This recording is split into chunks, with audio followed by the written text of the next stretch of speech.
जन सुराज बिहार के युवाओं की जिद है कि जिस बिहार को इस देश के बड़े बड़े दल और नेताओं ने न सुधर पाने वाला राज्य, जातियों में बटा हुआ राज्य मानकर इसके हाल पर छोड़ दिया है, उसको सुधारने का जिम्मा यहाँ के युवाओं ने उठाया है। ये हमारी जिद है। जन सुराज बिहार के युवाओं का जिद है कि हम लोग इसको सुधारे बगैर मानेंगे नहीं।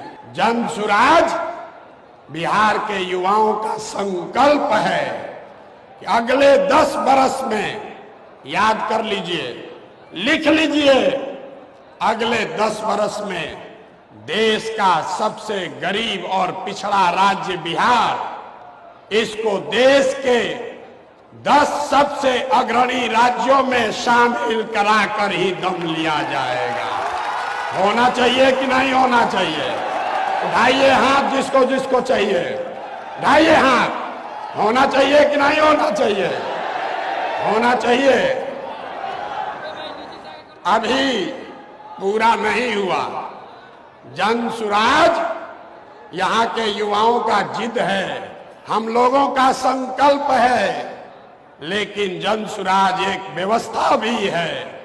वो व्यवस्था जिसमें गरीब से गरीब घर का बच्चा अगर आकर समाज के लिए, बिहार के लिए कुछ करना चाहता है, समाज और राजनीति में सुधार के लिए, अपने बच्चों के भविष्य के लिए कुछ करना चाहता है, तो आपको पैसे का चिंता नहीं करना है, जाति का चिंता नहीं करना है, चुनाव लड़ने और जीतने का चिंता नहीं करना है। वो चिंता जन सुराज को, अपने भाई, अपने बेटे प्रशांत किशोर पर छोड़िए और बिहार को सुधारने के लिए खड़ा होइए।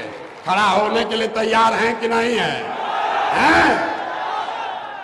तो जन सुराज जिद है युवाओं का, जन सुराज हमारा संकल्प है, जन सुराज एक नई व्यवस्था है, लेकिन सबसे बढ़कर जन सुराज हम में बैठा हुआ हर आदमी और हमारे घरों में रहने वाले लोग, हम लोगों का सपना है कि बिहार में अपने जीवन काल में, याद रखिए ये जन सुराज का सपना है, अपने जीवन काल में हम लोग ऐसा भी दिन देखना चाहते हैं जब हरियाणा, पंजाब, गुजरात, महाराष्ट्र से लोग बिहार में रोजी रोजगार करने आए, तब मानेंगे कि बिहार में विकास हुआ है। होना चाहिए कि नहीं होना चाहिए? अगर होना चाहिए तो एक बार खड़े होकर, एक बार अपने अपने सीट पर खड़ा होइए और बताइए होना चाहिए कि नहीं होना चाहिए।